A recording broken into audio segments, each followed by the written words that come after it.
right, coming to the stage. He's on the Fringe next week, but we got him here tonight. It's Nicholas Bennett.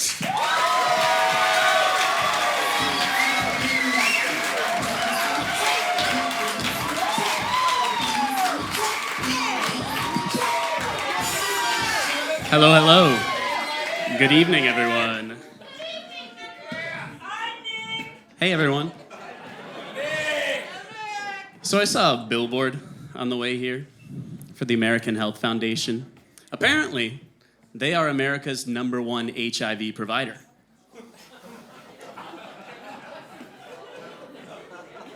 What are those doctors up to?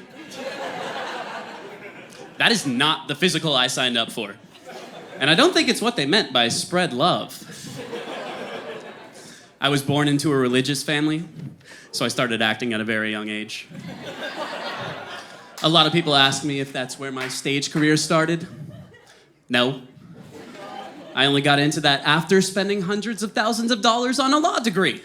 So, at least I can sue myself for stupidity.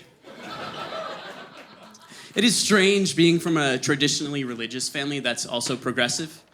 It's kind of like being a male feminist. You're always the enemy.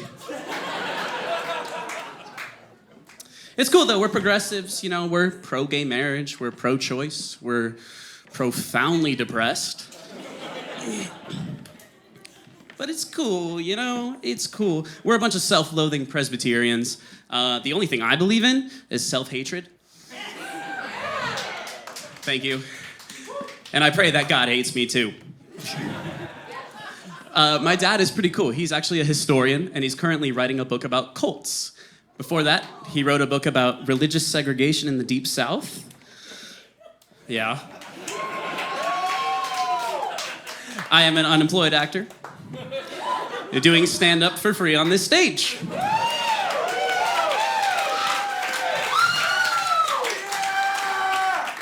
And I recently wrote a short story about a steak. So he's very proud. I did get that law degree, though. I was an immigration paralegal for about a year. And I think the reason that I empathize with immigrants from underdeveloped countries is because I was born in Oklahoma. So I get it. But I also got that acting degree at the same time, and that was really cool. I studied Julius Caesar in both areas. You know, in acting, I learned how to analyze and deliver his speeches. In law, I learned how to use his ideology to oppress the working class. But, you know, he was Julius Caesar. He was cool. He was responsible for instituting democracy and free speech in Rome, kind of like we used to have in America. Way back in 2020. I have a girlfriend now. I'm as shocked as you are. She's super cool. She's a model and an actress. So she has a really big male following, which is really hard for me because I see all the guys in her comments and I look at their profiles and it just makes me question my sexuality.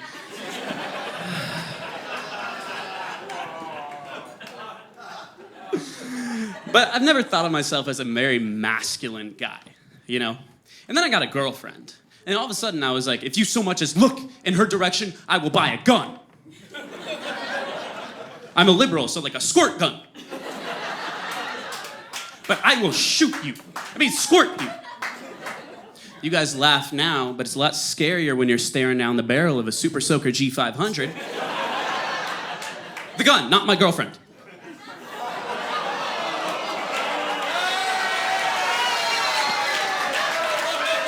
Not that I would know. I love my girlfriend. I do have to try pretty hard not to kill her, though. Because I have a high sex drive, clearly. And she has a nut allergy.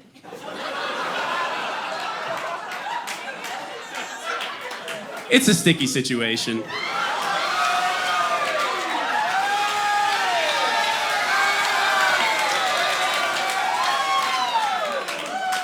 Guys, I got into it with the Church of Scientology a couple weeks ago. It was pretty serious. They were trying to hire me. I was like, no thanks. I'm an actor and I go to therapy. And they're like, oh, you should talk to Tom Cruise. And I was like, yeah, because the guy that I want to go to for psychological advice is Les Grossman from Tropic Thunder. Talk about a Mission Impossible.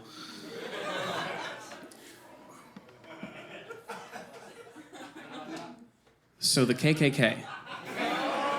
Stay with me now, stay with me, okay? The KKK did exclusively bad things. No applause for that, okay, wow. Ally. Okay, like 98%. And I don't want to give them 100% because that would be kind of impressive, you know, to do something 100% bad. That's kind of impressive. So 98%. And I had to work really hard to find the 2%. But have you ever heard of a hate group that was so environmentally conscious? Through the 1900s in the Deep South, not a single bedsheet went to waste. Their motto was literally reduce, reuse, reintegrate white supremacy.